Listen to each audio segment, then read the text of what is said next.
Tekan kan persekutuan doa nih ada yang aneh. Nah, kau ada doa-doa begini. Tapi ada satu yang begini. Akulah Yesus. Wih, kau tuh mati. Di sini sana ada Yesus 5 tahun. Begitu nak malek, kau tunjuk ngeri. Nah awal-awal bertobat nih. Kau yang satu sudah jadi Yesus lah. Semua jam pulang nih, tiba-tiba bilang dia sudah jadi Yesus. Jangan ada yang pulang.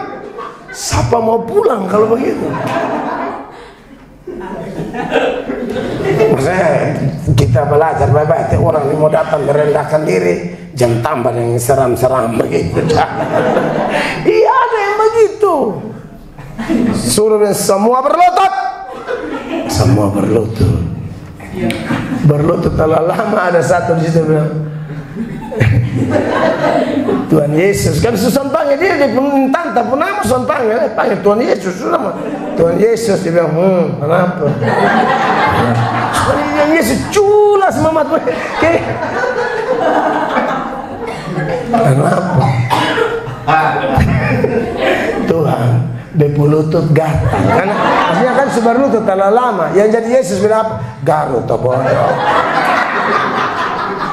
Garut toh bodoh itu dulu tanya Sambeta bayangkan jadi Yesus dia mau komunikasi baik-baik ya jadi maksud saya harap teman-teman pengurus persekutuan sini melayani baik-baik sesat kali kalau mau bikin tanya jawab beta layani ya supaya ada hal yang mungkin mau ditanyakan kita saling melengkapi.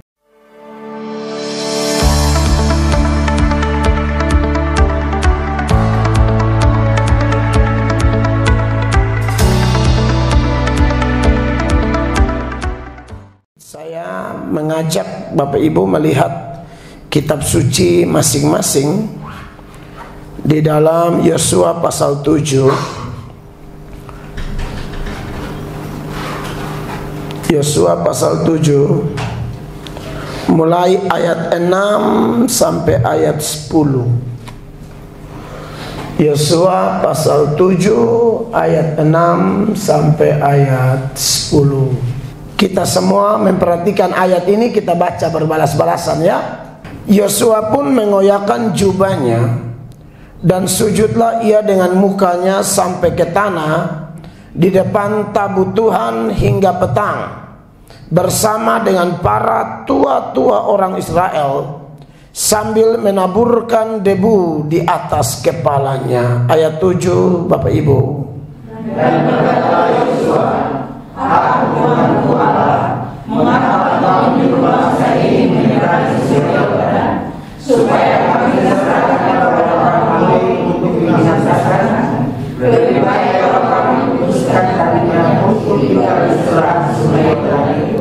Oh Tuhan, apakah yang akan kukatakan setelah orang Israel lari membelakangi musuhnya? 9. Apabila hari terdengar oleh orang-orang dan seluruh penduduk negeri ini, maka mereka akan menuntun kami dan menyelamatkan kami dari bumi.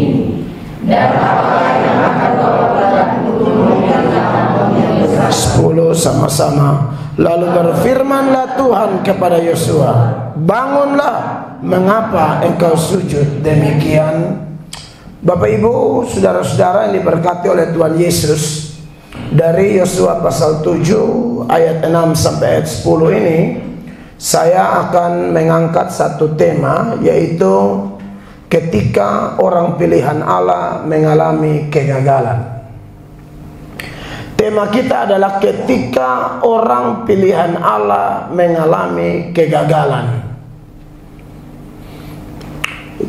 Kalau kita belajar Alkitab, sejarah kepemimpinan Israel, maka kita tahu Yosua adalah orang pilihan. Dia yang ditunjuk, ditetapkan oleh Tuhan untuk melanjutkan estafet kepemimpinan Musa. Sebagai manusia, Yosua pasti punya banyak pertimbangan, bahkan bisa menjadi ketakutan-ketakutan di dalam dirinya karena beberapa faktor. Faktor pertama, bahwa bangsa yang dia pimpin itu bukan hanya besar, besar dan tegar tengkuk. Kita kepala keluarga, pimpin 5 orang anak aja tegar tengkuk pusing. Yosua pimpin itu diprediksi kurang lebih hampir 2 juta orang. 2 juta kepala batu semua. 2 juta tegar tengkuk semua. Di persekutuan doa ini sebenarnya banyak kesaksian. Saya kadang-kadang duduk kalau dengar kesaksian orang-orang punya kesaksian tuh saya ngeri sendiri. Ada ibu-ibu yang bersaksi betapa dia tertekan karena suaminya kepala batu. Itu cuma 1 tuh. Suruh ikut persekutuan San mau, suruh pergi gereja Jawa Barat, macam-macam. Tapi bikin masalah sana sini, bawa bencana. Jadi akhirnya istri yang harusnya muka gagah, cantik, kelihatan kurang cantik karena stres. Nah, Anda bisa bayangkan Yosua mesti berurusan dengan 2 juta orang kepala batu semua. Jadi memang agak berat. Lalu belum lagi dia akan pimpin Israel masuk tanah Kanaan. Nah, di tanah Kanaan itu orang asli tanah Kanaan itu ada orang-orang enak yang modelnya kayak Goliat. Sudah pimpin ini orang kepala batu lagi. Musuh yang tunggu kita juga bukan musuh ece-ece. Ini musuh kelas berat. Makanya Yosua pernah diutus mereka pulang. Kawan-kawannya yang 10 itu bilang, kita tuh kayak belalang, mereka besar sekali. Memang Yosua sempat menguatkan, tapi bagaimanapun itu fakta. Belum lagi dia harus ganti figur Musa yang memang begitu karismatik, begitu luar biasa, begitu berpengaruh kepada orang Israel. Apakah saya mampu, saya bisa seperti Musa atau tidak? Dan ada sejumlah faktor lain, tetapi luar biasa. Semua persoalan-persoalan yang mungkin bisa menjadi penyebab Yosua takut itu sirna semua karena ada jaminan dari Tuhan. Tuhan bilang, sebagaimana aku menyertai Musa, demikian juga aku menyertai engkau. Dan seterusnya ada sejumlah janji-janji yang Tuhan beri dengan catatan-catatan penting juga kepada Yosua. Asal kau jangan menyimpang ke kiri atau ke kanan, supaya perjalananmu beruntung, perjalananmu berhasil. Dan benar bahwa setelah Yosua pasal 1, pasal 2, pasal 3, Yosua mulai menyeberang sungai Yordan, menaklukkan Yeriko. Itu sudah kelihatan bahwa memang Allah tidak pernah berdusta. Janji Allah itu sempurna. Tetapi saudara-saudara, di dalam agama Kristen kita tuh diajar kalau untuk janji keselamatan, itu tidak ada syarat. Itu anugerah. Tapi kalau janji untuk meraih berkat-berkat itu ada syaratnya. Makanya saya ingatkan tadi, ada jaminan, ada penguatan dari pihak Allah kepada Yosua saat dia menerima estafet kepemimpinan. Tapi ada catatan-catatan penting. Kamu jangan menyimpang ke kanan atau ke kiri. Kalau tidak menyimpang, beruntung. Kalau menyimpang, rugi. Nah, Yosua pasal 7 yang kita baca tadi berbalas-balasan, ternyata itu salah satu data yang sangat jujur berkaitan dengan kegagalan yang berujung kerugian besar yang dialami oleh Yosua.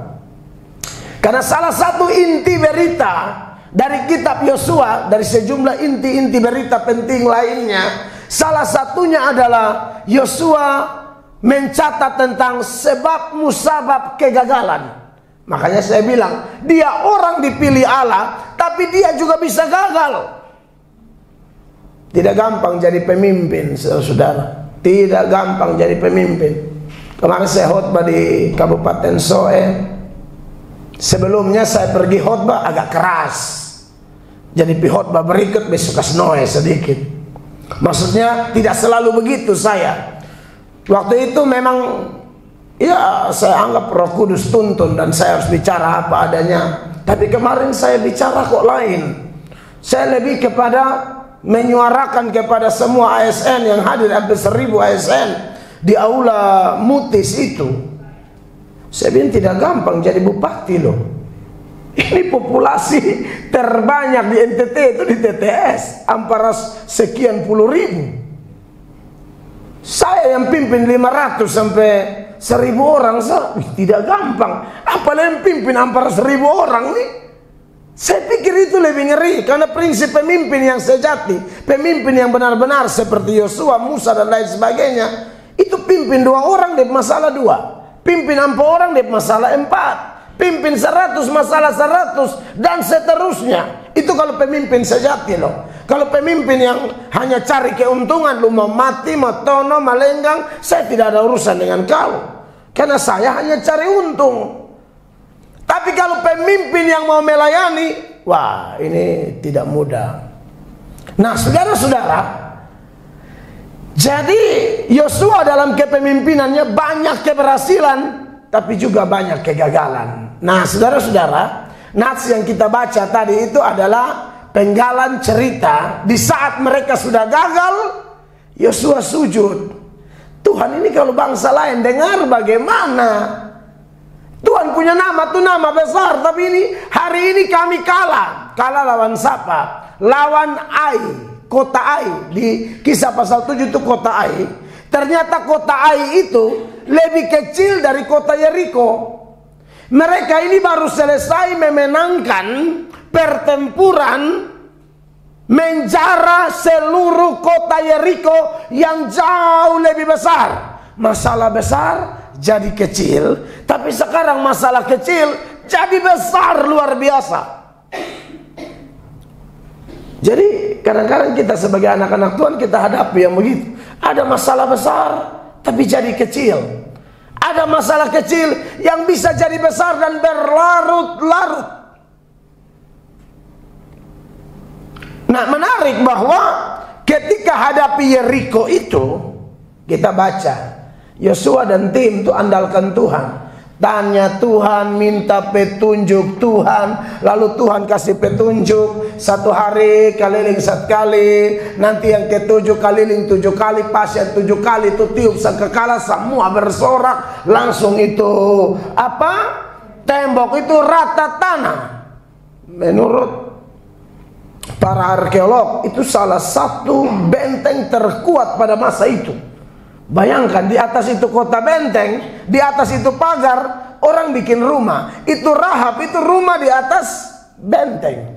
Nah itu benteng punya ketebalan berapa banyak meter, sampai orang bisa bikin rumah di atas itu benteng. Tapi lihat, ketika andalkan Allah, ketika pakai metode Tuhan, rata tanah, berkemenangan. Nah saudara-saudara yang diberkati oleh Tuhan Yesus Kristus, kita semua di sini anak Tuhan, kita punya talenta masing-masing. Dan kalau kita Kristen sejati, maka kita bukan hanya dipilih untuk tugas-tugas itu, kita dipilih untuk selamat. Kalau soal dipilih untuk selamat, tak usah pikiran lagi, itu selamat tidak bisa hilang.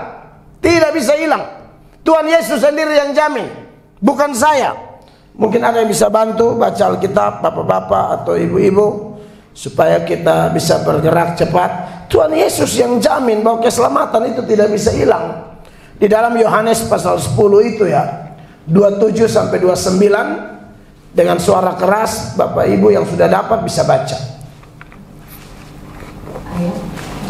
Yohanes 10 27. Yohanes 10 ayat 27 sampai dengan 29. Domba-dombaku mendengarkan suaraku dan aku mengenal mereka dan mereka mengikut aku. Dan aku memberikan hidup yang kekal kepada mereka dan mereka pasti tidak akan binasa sampai selama-lamanya. Mereka pasti tidak akan binasa sampai selama-lamanya. Dan seorang pun tidak akan merebut mereka dari tanganku. Betul. Bapakku yang memberikan mereka kepadaku lebih besar daripada siapapun. Dan seorang pun tidak dapat merebut mereka dari tangan Bapa. Jadi ini jaminan jelas ya. Kalau soal selamat tahu sama omong lah. Kita tidak mungkin orang Kristen dihukum, tidak mungkin.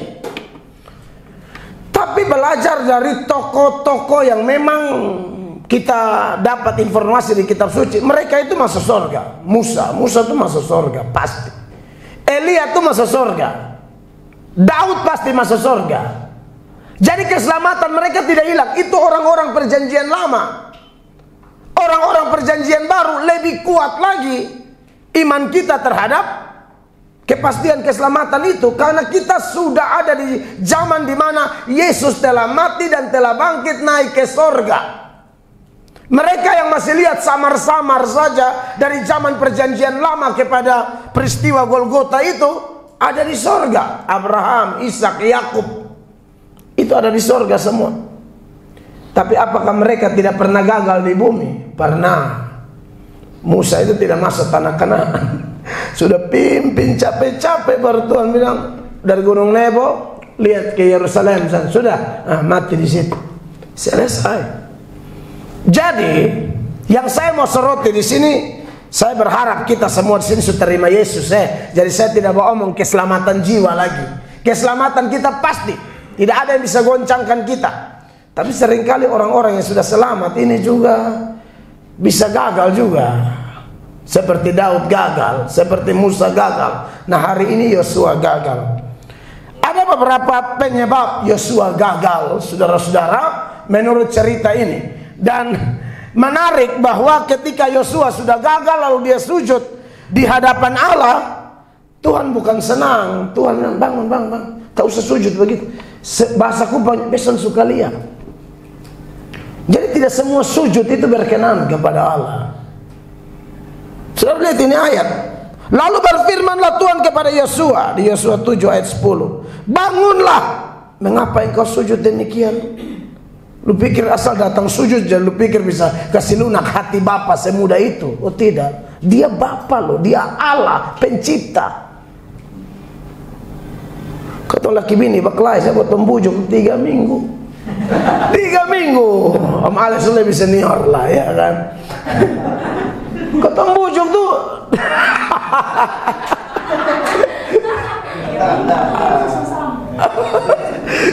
Kalau ada ibu-ibu lain 3 minggu, kalau di sini sampai luar biasa itu. Ada yang 3 minggu tuh masih diam, masa apa taruh di meja, son kas keterangan dia mau makan mau urusan, iya toh. Nah ini Bapak di surga. Artinya saya juga bilang betul, Bapak pengampun, betul. Tapi jangan juga melihat Bapak semudah itu, begitu. Ya, kadang-kadang orang suka terlalu mempermudah kasih Allah sampai bukan menangkap kebenaran lagi, tapi berkesan mempermainkan kasih karunia Tuhan. Yosua sujud dengan segala doa, bilang nanti orang ngomong apa? Bangun. Orang ngomong apa, bangun.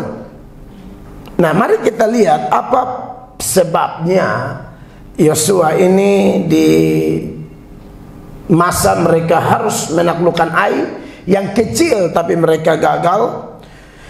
Masalah yang paling pertama, yang paling inti itu ada di ayat 1. Ya, ada beberapa keterangan di sana. Yang pertama dikatakan, tetapi orang Israel berubah setia. Orang pilihan Allah pun kalau berubah setia, habis. Berubah setia kita habis ya. Kita semua yang di sini kan punya pengalaman kenal Tuhan ya. Waktu kenal Tuhan entah gara-gara sakit, entah gara-gara masalah apa, tahu-tahu pertolongan Tuhan datang melalui pelayanan hamba Tuhan kah, atau melalui cara yang seperti apa? Karena kita tahu Allah yang kita sembah ini punya miliaran cara untuk menolong anak-anaknya. Biasanya kalau dapat pertolongan begitu, tidak diminta pun kita mulai janji. Janji mau setia, janji mau pelayanan, janji mau bertobat, janji mau menjadi pendukung pelayanan, janji mau buka kaki dian. Ini persekutuan merintis dari tahun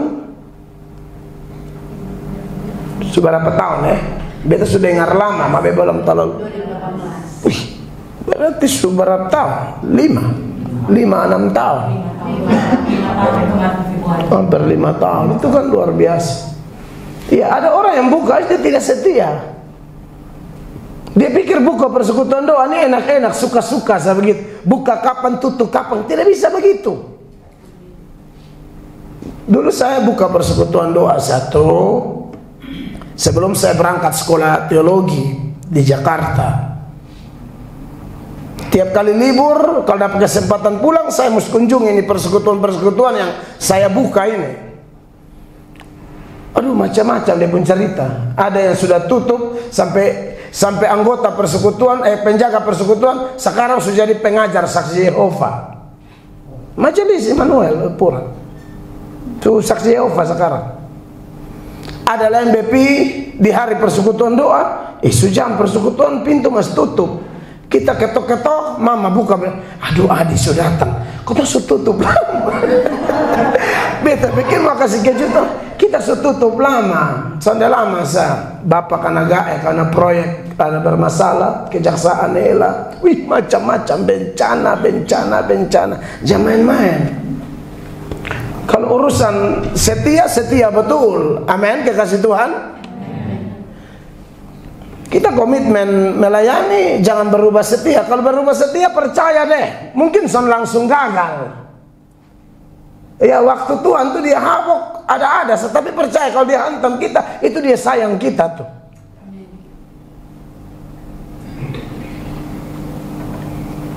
Saya lihat tuan rumah di sini ada mau calon DPR provinsi ya, Bapak. Nah, ini cocok kalau beliau yang calon, cocok kan tidak ada komitmen apa. Tapi jangan saya yang calon. Iya, saya pernah digoda untuk mencalonkan diri jadi anggota DPR. Dong pikir beta nih, karena khotbah keliling dari desa-desa ganggang, mereka pikir itu sosialisasi. Bayangkan, Anda lihat nih kita khotbah, beritakan Injil sungguh-sungguh. Masih ada yang, ya tapi baik juga, itu normal sih. Karena faktanya kan ada pendeta-pendeta ya khotbah, ujung-ujung balihota gantong juga. Ini benar. Saya tidak mau, saya tidak berani itu. Beta ingat Yunus itu, aduh, ikan begitu besar, Yunus telan. Siapa yang telan? Ikan telan Yunus. Ikan telan Yunus. Kalau sudah bilang pelayanan. Ketong butuh doi mas, sudahlah. Panggilan ketong beda-beda. Sampai sekarang seorang tawar mau bisnis ini, bisnis itu, saya masih tidak berani bisnis. Kita mau bisnis, bagaimana pelayanan begini banyak? Kegiatan di gereja kami saja banyak.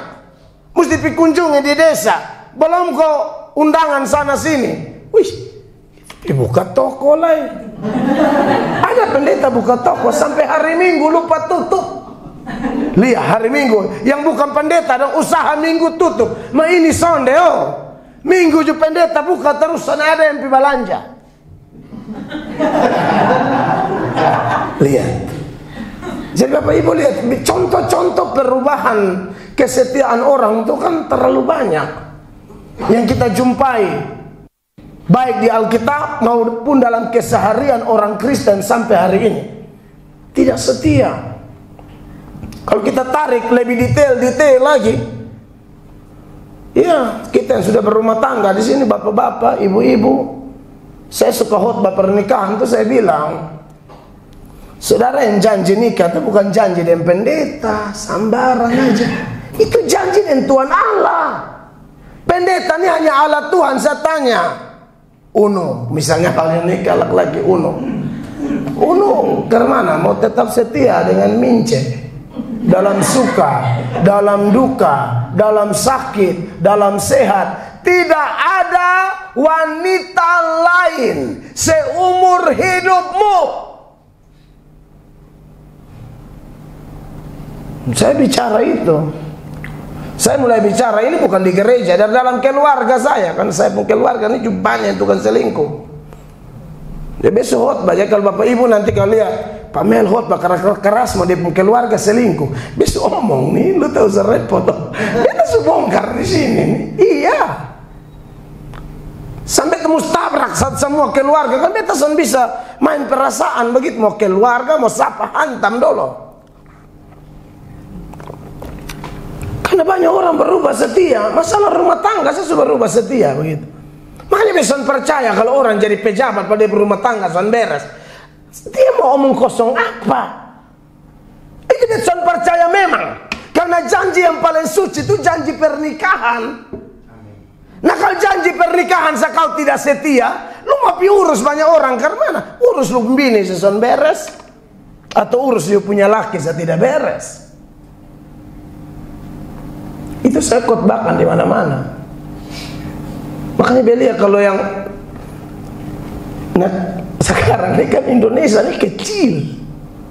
Apalagi Floba Murah Tabongkar main foe terus begitu.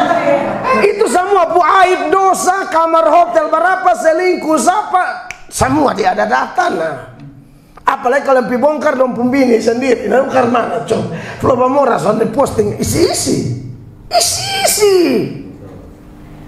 Astaga lihat dong baliho. Kasihan nih. Kasihan, beta sedih sekali. Makanya Bapak Ibu kita semua di ruangan ini, saya ini hamba Tuhan yang bicara apa adanya. Lebih baik kan saya omong begini daripada nanti kita celaka di depan. Amin. Kenapa banyak orang yang sekalipun pasti masuk surga, tapi dalam karir, dalam apa, gagal. Coba cek kesetiaan kita, coba cek komitmen kita. Sujanji apa dengan Tuhan? Untuk dosa kita, sebesar apapun, segelap apapun, sekotor apapun dosa kita, kita minta ampun, Tuhan lupa. Dia mengampuni kita. Sejauh timur dari barat, dia melemparkan dosa-dosa kita. Jauh ke dalam tubir laut, dia membuang dosa-dosa kita. Tapi ingat, janji kita kepada dia, dia tidak akan lupa. Dia tagih terus. Itu yang dinama natsar. Natsar itu yang bukan saudara bawa 2000 pi gereja, so jelas tujuan apa. Mau ujian juga bawa natsar, tahu mengerti natsar ke sonde. Karena orang mengerti natsar, kau bawain 2000. Ada yang bawa 2000, tulis laki selingkuh. Dia akan selingkuh terus kalau 2000. Lu bawa 2 juta dong. Berharap laki sembuh mah 2000 dong. Dari tahun 2003. 2023 tambah parah. Aduh Tuhan ampuni deh. Kan banyak yang salah kaprah tentang natsar. Mau ujian natsar, itu apa maksudnya? Mau sogok Tuhan Allah. Natsar itu janji. Kalau Tuhan kasih beta lulus, beta akan buat ini. Nah, itu natsar. Kalau saya lulus PNS, saya akan buat ini. Kalau saya lolos anggota dewan, saya akan buat ini. Itu natsar dan itu harus ditepati.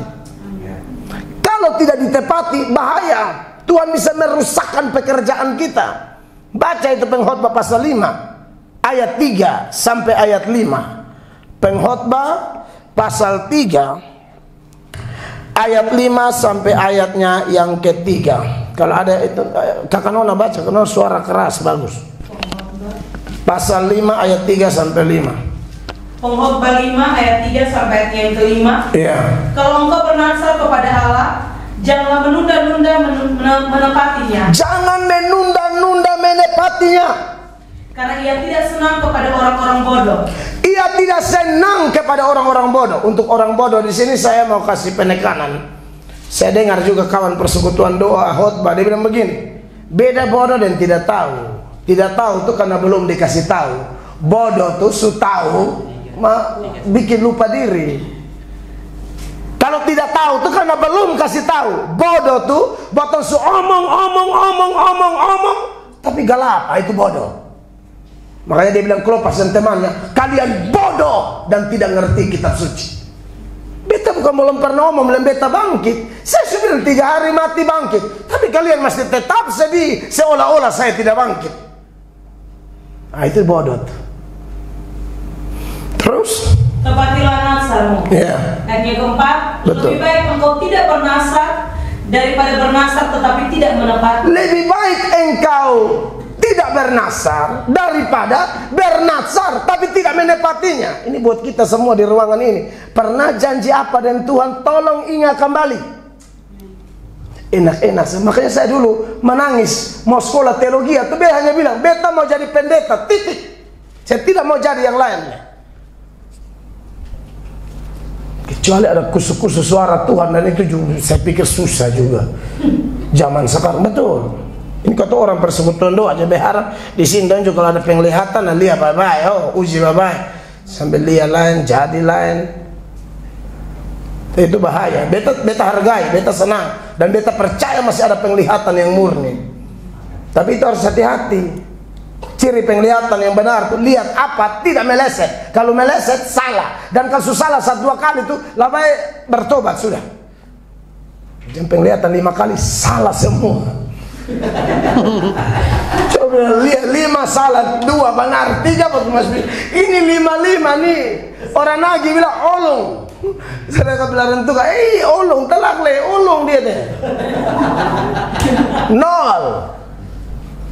Terus kakak. Ayat yang kelima, janganlah mulutmu membawa engkau ke dalam dosa, dan janganlah berkata di hadapan utusan Allah bahwa engkau hilang. Jangan, tadi musuh janji baru bilang besok sengaja keluar. Makanya Tuhan bilang maaf apa pikir. Tuhan selalu minta, kan kita yang foy-foy kau bilang nanti hamba begini ya. Tuhan selalu tanya. Tuhan selalu bilang, ayo buat janji sekarang. Tidak ada. Kebanyakan kita yang pipa janji. Tuhan bilang mau, nanti kau suka hantam baru bilang, kapan bertanya? Keceplosan. Terus kakak, apakah perlu Allah menjadi murka atas ucapan-ucapanmu, lalu merusakkan pekerjaan tanganmu? Anda lihat itu, makanya banyak pekerjaan tangan kita rusak. Coba cek dulu. Kalau berubah nak minta ampun, janji apa nak bikin sudah. Soalnya saya pun penekanan jelas, dosa apapun dia ampuni, tapi janji apapun dia tagih. Yakub janji bila mau bikin apa?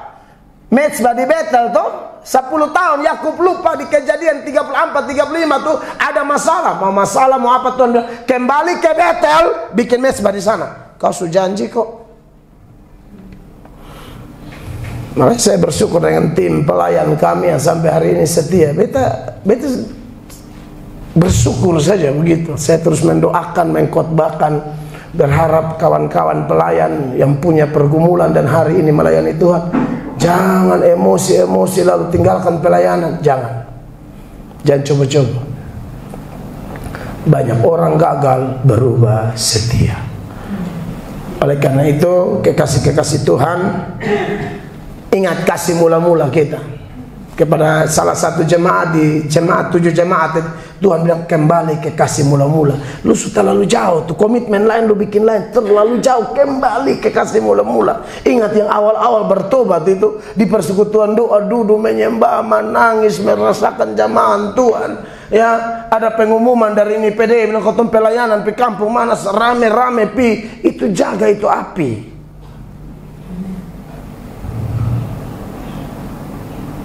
Jadi kekasih Tuhan, penyebab pertama orang gagal adalah berubah setia. Tapi kalau orang yang setia itu paling diberkati. Setia itu dia punya nama lain adalah dapat dipercaya. Itu setia. Sangat mudah bagi kita mengatakan aku percaya Tuhan. Tapi seberapa besar Tuhan percaya kita, itu masalah. Kalau mengaku percaya Tuhan, Alkitab yang jangankan kamu, setan juga mengaku hal yang sama. Tapi setan tidak dapat dipercaya. Amin, kekasih Tuhan. Makanya kita soal percaya Tuhan, boleh-boleh saja, semua harus percaya Tuhan, tapi pastikan Tuhan percaya kita. Amin. Belajar dari Yusuf. Yusuf itu pindah ke negeri orang dengan cara yang sangat-sangat melukai dia, menyakitkan. Umur 17 tahun sudah terpisah dengan keluarga. Ini umur seorang pemuda remaja butuh teman curhat, kepingin bergaul, tidak bisa. Semua kebebasan masa mudanya dirampas begitu rupa. Dia harus jadi babu, jadi budak, dibelenggu, dijual seperti binatang. Siapa yang melukai dia? Saudara-saudaranya. Bapak Ibu tahu masalah yang paling menyakitkan di dunia ini masalah dengan siapa? Orang dekat. Orang dekat. Saudara bersenggol dengan laki-laki Uganda satu di pasar Impres ini. Dia berdatang dari Uganda, jumpa tabrak di pasar Impres ini. Itu masalah habis cepat. Menkel kita yang hari-hari bakawan, bacurhat, kita curhat. Takut ikut masalah sudah di pos Kupang halaman enak. Karena matan curhat tak salah di mulu ember bak. Di pipik. Aduh, kacau balau. Makanya saudara mah curhat lihat-lihat orang. Dan kalau saudara bisa percaya orang, curhat di Bapa di surga, saya di kamar. Selesai. Tak usah tiba panggil orang. Baiklah kau nyambung. Apalagi kalau saudara curhat dia bilang begini, ju. Aduh. Beta sana.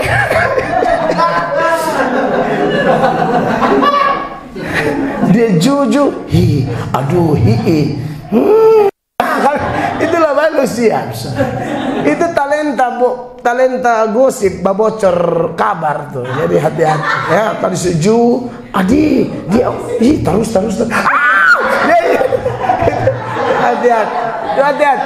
Hati-hati. Tapi Anda lihat Yusuf ya. Di rumah bapaknya dia orang yang paling dipercaya oleh Yakub. Anaknya setia sekali. Dapat proses begitu pahit pun di rumah Potifar dia budak paling setia atau paling dapat dipercaya. Difitnah lagi oleh istri Potifar. Masuk penjara, dia narapidana terbaik yang dipercaya oleh kepala penjara. Dan akhirnya dia dipercaya oleh Firaun menjadi orang nomor 2, urus seluruh Mesir.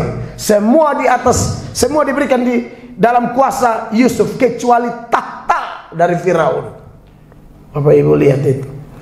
Orang setia diberkati. Orang berubah setia, lihat aja nanti sial bencana mulai berikut. Jadi ingat kembali komitmen kita dengan Tuhan ya. Supaya kita jangan jatuh seperti Yosua. Terakhir sujud Tuhan bilang begini, bangun, lu berubah setia kok. Kemarin di Jayapura ada kenalan saya datang curhat segala macam. Bagaimana ya Bapak? Bagaimana cara mengetahui Tuhan? Saya tahu dia ada jatuh dalam dosa yang berat. Saya bilang, bagaimana kamu dengar Tuhan? Kau bikin ini dosa terus-terus kok. Saul itu minta petunjuk, Tuhan tidak mau bicara. Itu ayat masih berlaku.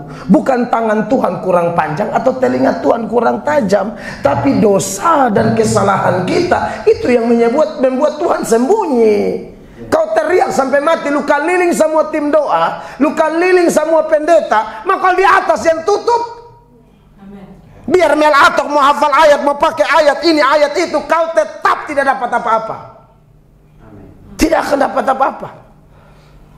Saya cuma ngomong ayat terlalu banyak, bagi apa? Saya bilang, kok ke mana? Ini beres, belum. Masih terikat. Oh, Pak tidak akan dengar suara Tuhan. Mel ataupun suara Pak dengar, Tuhan pun tidak. Amin, Bapak Ibu. Jadi kalau ada yang pegang-pegang dosa di sini, dosa apa sah? Tak salah de mertua apa nah, minta ampun. Tak salah de menantu, tak salah de ipar kunyadu.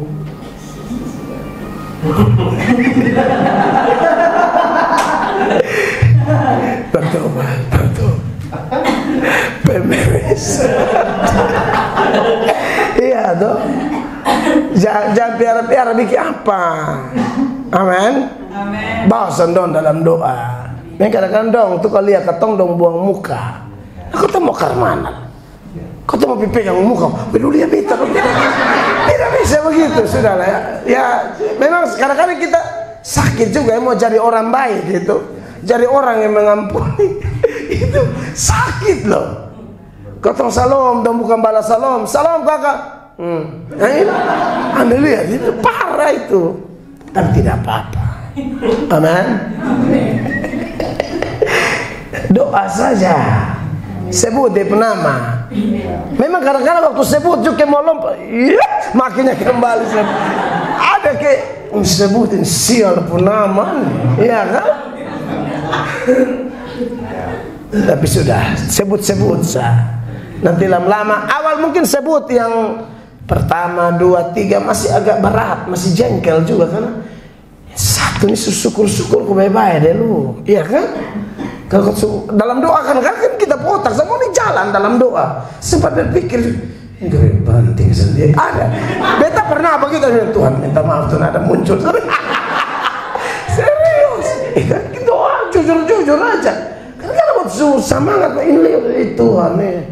Jujur hamba emosi Tuhan. Curhat saja Tuhan. Hanya tetap emosi mah Tuhan lebih benar. Jadi bantu hamba kok emosi hilang. Amin Bapak Ibu. Yang kedua, apa yang menyebabkan orang pilihan bahkan sekelas Yosua bisa pimpin orang tapi gagal? Yang kedua, dan ini yang paling masalah intinya lagi, lebih inti ini. Tetapi orang Israel berubah setia, lanjut, dengan mengambil barang-barang yang dikhususkan itu. Karena akan bin kami bin Zabdi bin Sera dari suku Yehuda mengambil sesuatu dari barang-barang dikhususkan itu, lalu bangkitlah murka Tuhan terhadap orang Israel. Penyebab kedua karena apa? Mengambil milik Tuhan. Kalau sudah janji bikin apa untuk Tuhan, ini ruangan khusus Bapak ya. Jangan ganggu-ganggu lah ini. Ini untuk Tuhan sudah, titik.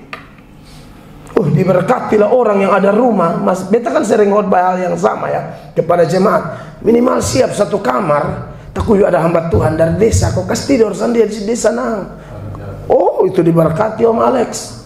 Itu teladan luar biasa. Nah itu jangan ganggu gugat lagi. Kau bilang apa untuk Tuhan? Untuk Tuhan betul-betul. Kita di persekutuan ini kan dari gereja beda-beda toh.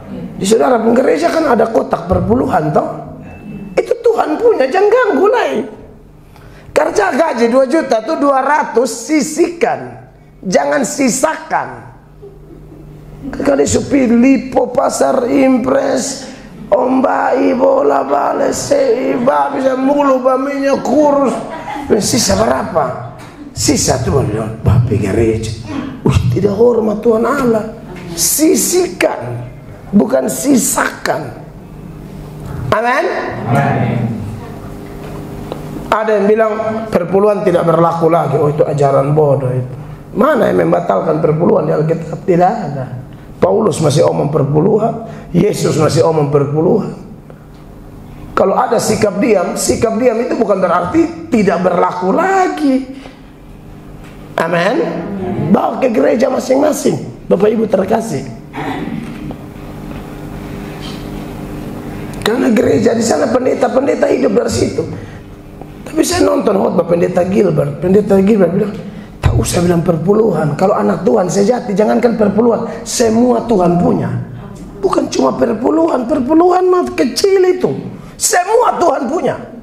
Semua untuk kemuliaan nama Tuhan. Bukan semua bapak gereja. Semua Tuhan punya. Amin. Itu luas itu, bukan semua gereja punya, itu bukan begitu. Kalau semua di gereja tempat operasional rumah tangga dong, ke mana lah. Tapi bagaimanapun kan di gereja tuh ada banyak kebutuhan di gereja kita masing-masing toh. Apalagi saudara yang satu gereja pendeta 4, dong hidup dari mana? Dari situ. Suruh mau pendeta mau kunyain bunga-bunga di botol.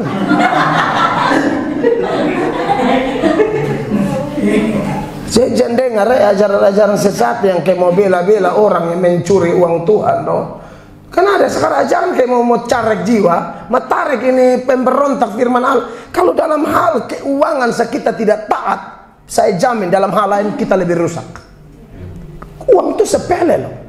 Kalau dalam hal uang saja orang tidak taat, lain dia lebih rusak. Itu milik Tuhan, Tuhan sudah tetapkan. Makanya jangan kumpul perpuluhan sampai banyak-banyak sampai takut ke memberikan. Wih banyak. Makanya kalau dapat langsung lupi kumpu. Suam 14 juta. Mulai pikiran bercabang, wih ini kau putar. Ya ampun. Tuhan Allah pun doi kau putar.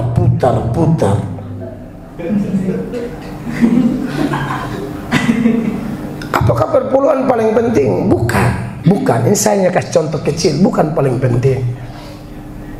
Matius 23 saat Yesus bahas perpuluhan, Yesus bilang begini. Matius 23 ayat 23, ini contoh saja ya. Supaya jangan salah mengerti juga, oh seolah-olah perpuluhan paling penting, apalagi kalau khotbah perpuluhan pakai ancam-ancam, jangan juga ya. Tapi bagaimanapun saya harus kasih tahu itu milik Tuhan ya, jangan ganggu gugat. Silakan. Matius 23:23. Celakalah kamu hai ahli-ahli Taurat dan orang-orang Farisi, hai kamu orang-orang munafik, sebab persepuluhan dari selasi, adas manis dan jintan kamu bayar, tetapi yang terpenting dalam hukum Taurat kamu abaikan, yaitu keadilan dan belas kasihan dan kesetiaan.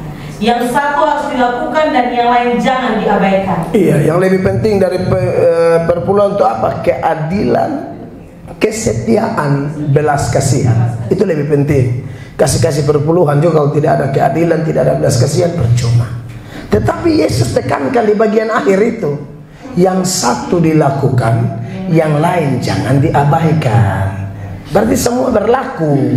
Perpuluhan juga berlaku, walaupun dia tidak sepenting kesetiaan, belas kasihan dan keadilan. Tapi yang lain dilakukan, yang lain jangan dibuang. Makanya kalau orang bilang Yesus tidak bahas perpuluhan, itu ayat Yesus bahas tuh. Belum lagi yang lain-lain. Nah, jadi saudara-saudara, jangan ganggu apa yang Tuhan punya. Makanya saya ya, walaupun mungkin belum sempurna, tapi misalnya rumah gereja aja, gereja di tempat kami itu, di situ kita tulis di tembok, nah Bapak, jangan isap rokok di sini. Kadang-kadang orang tahu oleh mana rumah Tuhan, mana pasar impres, mana ini jalan raya. Padahal rumah Tuhan itu kan rumah kudus. Kudus itu artinya dibedakan dari, dikhususkan bagi Dia. Itu kudus. Jadi kalau ini kitab Pak Budi ini seorang dokter, kalau dia bikin buku rohani, buku kesaksian, itu bukan kitab suci namanya. Kitab suci cuma ini.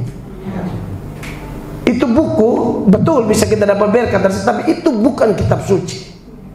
Kitab suci cuma ini. Bahkan ada satu anak yang dia bersaksi, saya diberkati sekali. Itu satu keluarga tuh serahkan diri untuk Tuhan. Orang persekutuan doa, tidak mau kerja lain, melayani Tuhan. Dan mereka melayani Tuhan, memang Tuhan berkati, Tuhan cukupkan. Orang murah hati ini kan banyak, Tuhan cukupkan.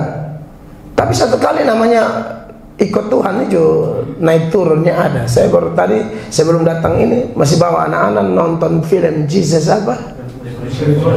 Revolution. Itu kisah nyata loh. Itu penginjilan, itu bisa film tembus Indonesia. Itu film itu memurni penginjilan. Tapi di situ sejarah hamba-hamba Tuhan yang rintis pertama. Laki bini bakalai, itu transparan di film itu. Beta langsung lihat kebetulan perjalanan ini. Ternyata semua hamba Tuhan begini, saya juga soalnya. Kadang-kadang pendeta A dan pendeta B bakalai sudah jadi besar. Itu film terlalu bagus. Bapak Ibu harus penonton sebelum habis. Itu kisah nyata kebangunan rohani di Amerika. Dan itu gereja masih ada sampai sekarang. Pak Billy Graham senior. Ini di bagian lain dong. Itu film pun bagus. Beta lihat karena ikut Tuhan. Wih, waktu serahkan diri di baptis, wih, pemulihan luar biasa. Setelah itu masalah naik turun. Tapi di ujung-ujung masalah tuh lihat, itu panen raya, panen jiwa-jiwa. Makanya saya punya prinsip ya, kalau sudah kasih di Tuhan, Tuhan begitu loh. Jadi ini saya punya teman tadi tuh, sampai akhirnya memutuskan jual kue, tidak laku. Kue bukan tidak enak, jual dari pagi sampai sore tidak laku. Coba jual tidak laku. Makanya saya bilang sama saudara saya, kau memang dipanggil khusus. Maksud kali melihat dia mulai agak menyimpang begini-begini. Jangan jual kue itu dosanya di mana? Tapi kau bersaksi bahwa jual kue, kau seperti Tuhan bicara sama kau, lu soalnya cocok jual kue, lu pelayan. Jual kue aja tidak laku. Saya tidak panggil kau untuk yang lain-lain. Orang lain nanti yang jual kue apa ada. Ada hamba Tuhan, Tuhan panggil sudah seperti Samuel, tidak boleh ganggu gugat sampai mati. Salah satu yang begitu tuh pendeta Stephen Tong. Orang dari 13 tahun pengkhotbah. Ketong nih jadi pengkhotbah sekarang mandi ya betul. Nah kalau harba bir pacaran son sehat, Stephen Tong son alami itu memang dikhususkan bagi Allah. Kesaksian beliau seperti itu. Jadi Bapak Ibu terkasih, khususkan bagi Allah. Rumah Tuhan bagi Allah, tempat seperti ini bagi Allah. Waktu kita bertobat judul sebenarnya kita omong begitu toh, seluruh hidupku bagimu. Amin. Kita praktekkan itu Roma pasal 12 ayat 1 ya. Demi kemurahan Allah aku menasihatkan kamu, persembahkanlah tubuhmu sebagai persembahan yang hidup, yang kudus dan yang berkenan kepada Allah. Itulah ibadahmu yang sejati. Satu kali malam dana di sebuah gereja, penyumbang dong kasih besar-besar, kasih besar-besar. Tiba-tiba ada satu orang yang maju dekat mimbar, dia pendeta bilang bikin apa? Besok ada apa-apa jadi bet kasih bepun diri untuk pembangunan. Dia kasih, jadi dia rumah suruh apa? Beta doi sana ada ke saudara-saudara lain yang suruh, be hanya ada yang napas kekuatan. Ben mau kasih semua kerja, tidak usah gaji. Dia kasih dia pun diri, persembahkan untuk pembangunan. Wih, itu beta, itu kisah nyata. Ada orang melakukan itu dan memang dia total sampai akhir. Makanya kalau beliau pelayan doa angin-anginan, sebentar semangat, sebentar apa. Dia bilang belajar komitmen. Kalau kasih di Tuhan. Ya kalau dia tidak menutup kemungkinan kita bisa gagal, jatuh. Tapi jatuh bangun seperti kasus Yosua ini. Tuhan bilang bangun. Periksa diri. Bosong ada bikin tersalah mah. Pakai acting sujud-sujud terlalu lama. Periksa diri. Yang ketiga, kelihatannya tidak sesuai dengan inti dari teks ini, tapi menurut saya ada baik juga kalau saya singgung sedikit. Begini, saudara lihat ayat 2 dari Yosua pasal 7 tadi. Jadi setelah menumbangkan Yeriko, lalu ternyata Yosua seru pergi cek itu Ais model apa, dan ternyata mereka cek ini kecil saja. Nah mulai anggap enteng. Anggap entengnya kelihatan di sini ayat 2. Yosua menyuruh orang dari Yeriko ke Ai yang letaknya dekat Bet Awen di sebelah timur Betel, dan berkata kepada mereka demikian, pergilah ke sana dan intailah negeri itu. Maka pergilah orang-orang itu ke sana dan mengintai kota Ai. Ayat 3. Kemudian kembalilah mereka kepada Yosua dan berkata kepadanya, tidak usah seluruh bangsa itu pergi, biarlah hanya kira-kira 2 atau 3 ribu orang pergi untuk menggempur Ai itu. Janganlah kau susahkan seluruh bangsa itu dengan berjalan ke sana, sebab orang-orang di sana sedikit saja. Mulai anggap enteng. Anggap enteng. Logikanya Yeriko begitu besar, kau terus sapu kasih rata, Ai tak usah repot sedikit sah. Saudara baca terus, orang Ai hantam sandong lari salah. Saudara-saudara, Alkitab yang tinggi hati mendahului kehancuran, kerendahan hati mendahului kehormatan. Amin. Jangan pernah anggap enteng masalah. Saya sampai hari ini Bapak Ibu, pokoknya mau keluar rumah harus doa. Mau deka mau jauh mesti berdoa. Tidak main star-star sah. Dulu awal pernah star-star. Sebegitu lah bawa oto masih babel, masih gaang-gaang, masih kaku berat. Oto pertama Avanza. Ada orang jual second ditangkap karena anak Subarengke ini de oto kalau tidak potong ke pohon terang di bulan Desember hujan, jadi akhirnya beli oto cicil di mana kok berapa lama itu PNS toh belum bongkar bank. Ada bank yang son pakai apa-apa, pokoknya fotokopi apa doi keluar, itu bank tahu sendiri toh, cepat mau mati. Dan akhirnya beli. Wison pakai doa karena makar rapak mau bawa oto. sapu itu pagar gereja. Itu balik masih asuransi. Ancor. Itu rem di tengah jalan harus angkat hati, Tuhan hamba minta ampun. Karena masalahnya ini behot di gereja nah. Harus doa. Dia pendeta ini kan semangat salah juga. Buat tunjukkan kan semangat, kadang-kadang teledor juga, lalai juga. Waktu khotbah rasa-rasa in mimbar mata car. Beta santipe sembunyi. Jemaat Tuhan yang beta gembalakan serta betul salah mus omong salah. Bet begitu semangat besan bikin karena garagas lia otong. Gas. Ya. San pakai doa le. Padahal itu komitmen dari dulu tuh. Waktu mulai itu peristiwa. Dan hampir pasti sampai hari son pernah bilang son doa. Jadi saudara-saudara yang diberkati oleh Tuhan Yesus, jangan remehkan hal kecil apapun. Amin saudara-saudara. Ada urusan apa, ada bisnis apa, mau buka kios, buka toko, proyek apa, masuk kamar dulu berlutut, bawa itu berkas-berkas di kaki Tuhan kok, doa tumpang tangan dulu. Jangan saudara bilang, beta sulinca ini potong koneksi ya, beta tak, sese de amplop tidur. Itu cara apa? Anak Tuhan tidak begitu. Kau disuruh doa, tanya Tuhan, bukan sogok. Amin. Ya ini hal-hal yang sederhana, tapi jangan sampai kesombongan kita membuat pikir Tuhan hanya butuh kalau hal besar, ya hal-hal kecil-kecil.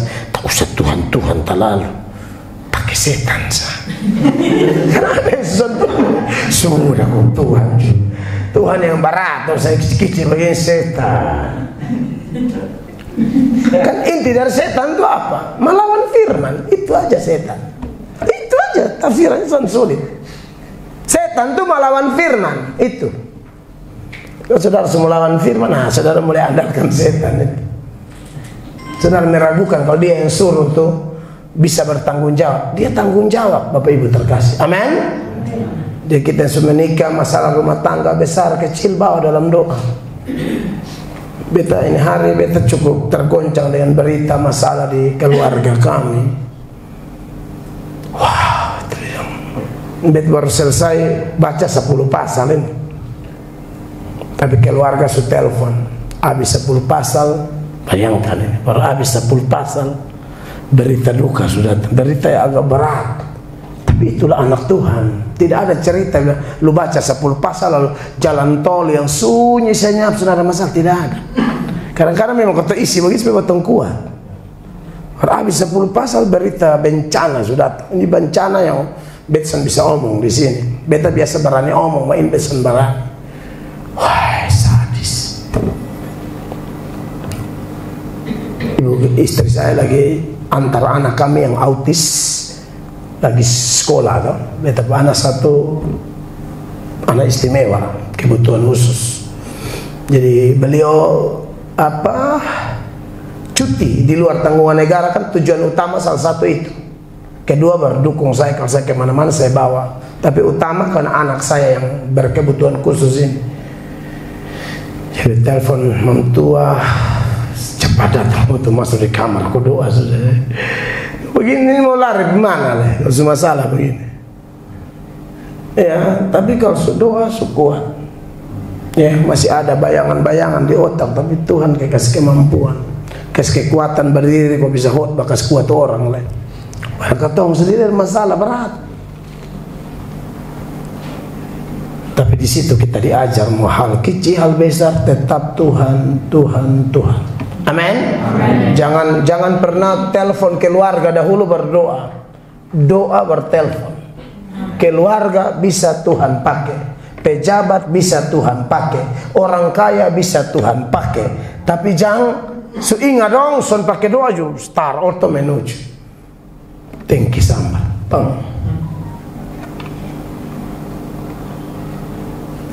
Saya berdoa dulu ya. Yang ke-4 ayat 4 bilang begini, maka berangkatlah kira-kira 3.000 orang dari bangsa itu ke sana. Tetapi mereka melarikan diri di depan orang-orang Ai. Sebab orang-orang Ai menewaskan kira-kira 36 orang dari mereka. Orang-orang Israel itu dikejar dari depan pintu gerbang kota itu sampai ke Shebarim dan dipukul kala di lereng. Lalu tawarlah hati bangsa itu amat sangat. Yang keempat, yaitu yang saya tekankan tadi, selain sudah mulai sombong, kalau sudah mulai sombong, nanti yang keempat ini, tidak tanya Tuhan. Maka berangkatlah. Kalau Yeriko mereka lebih berat, tanya Tuhan dulu, berat. Ini kecil, tak usah tanya, berangkat karena hantam. Apapun yang kita kerjakan harus tanya Tuhan. Bandingkan dengan Yakobus pasal 4 itu ya. Yakobus pasal 4 mulai ayat 13. Dikatakan, jadi sekarang hai kamu yang berkata, hari ini atau besok kami berangkat ke kota Anu, dan di sana kami akan tinggal setahun dan berdagang serta mendapat untung. Sedang kamu tidak tahu apa yang akan terjadi besok. Apakah arti hidupmu? Hidupmu itu sama seperti uap yang sebentar saja kelihatan lalu lenyap. Lalu apa yang harus kita lakukan? 15. Sebenarnya kamu harus berkata, jika Tuhan menghendakinya, kami akan hidup dan berbuat ini dan itu. Berarti tanya Tuhan. Bergumul dulu, minta dukungan doa hamba Tuhan. Itu juga salah satu wujud bahwa kita memang tanya Tuhan. Doa sendiri silakan, minta dukungan hamba Tuhan, teman-teman pelayanan silakan. Itu bukti kita tanya Tuhan. Jadi semua pergumulan kita hari-hari ini tersungkur di kaki Tuhan, minta belas kasihan Dia, minta petunjuknya, dan biar Tuhan bekerja dengan caranya, dan kita akan melihat bahwa kita berhasil. Kalau ada di antara kita yang pernah gagal karena melakukan 4 hal ini, ya, berubah setia, mengambil apa yang dikhususkan bagi Allah, mulai pandang enteng masalah, dan tidak tanya Tuhan, bertobat, balik, tetap setia, jangan ganggu milik Tuhan, tetap rendah hati menghadapi orang besar, orang kecil, sikap hormat sama. Makanya saya bersyukur persekutuan doa kayak begini. Kau mau hebat kayak apa di luar sana, datang kau bersila rame-rame di sini, itu keren banget. Beta suka sekali. Makanya waktu beta mau khotbah saya umumkan di jemaat untuk merangsang jemaat. Kalau ada persekutuan di kampung rumah, nah ikut saya di sekitar gang-gang situ. Tidak selalu harus pergi gereja hari Minggu kita berkumpul. Persekutuan kalau tidak sibuk lebih ikut. Sambil mengingatkan orang-orang persekutuan doa juga bilang, "Bosok ajar na ajar babae." Takutnya orang susah semangat datang le ajar salah le. Kan persekutuan doa ini ada yang aneh. Nah, kalau ada doa-doa begini, takut ada satu yang begini, akulah Yesus. Wih, kau tuh mati. Di sini sana ada 5 tahun. Begitu na Om Alex, ketonjung ngeri na awal-awal bertobat nih. Kuin satu sudah jadi Yesus le. Semua jam pulang nih, tiba-tiba bilang dia sudah jadi Yesus. Bagaimana? Jangan ada yang pulang. Siapa mau pulang kalau begitu? Maksudnya kita belajar baik-baik. Orang yang mau datang merendahkan diri, jangan tambah yang seram-seram begitu. Iya, ada yang begitu. Suruh semua berlutut. Semua berlutut. Berlutut terlalu lama, ada satu di situ bilang, Tuhan Yesus, kan susun panggil dia di tanta pun nama susun panggil Tuhan Yesus, sudah Tuhan Yesus, dia bilang, kenapa? Tuhan Yesus culas mamat gue, kenapa? Tuhan berlutut gatal, karena artinya kan seberlutut terlalu lama. Yang jadi Yesus bilang apa? Garut to bodoh, garut to bodoh. Itu juga tanya sambil beta, bayangkan. Jadi Yesus, dia mau komunikasi baik-baik. Ya jadi maksud Saya harap teman-teman pengurus persekutuan sini melayani baik-baik. Sesekali kalau mau bikin tanya jawab, kita layani ya. Supaya ada hal yang mungkin mau ditanyakan, kita saling melengkapi. Saya tidak tahu semua, tapi kalau yang mendasar-mendasar biasanya saya tahu. Ya, hanya itu yang bisa saya sampaikan. Tuhan Yesus memberkati. Mari kita berdiri bersama-sama.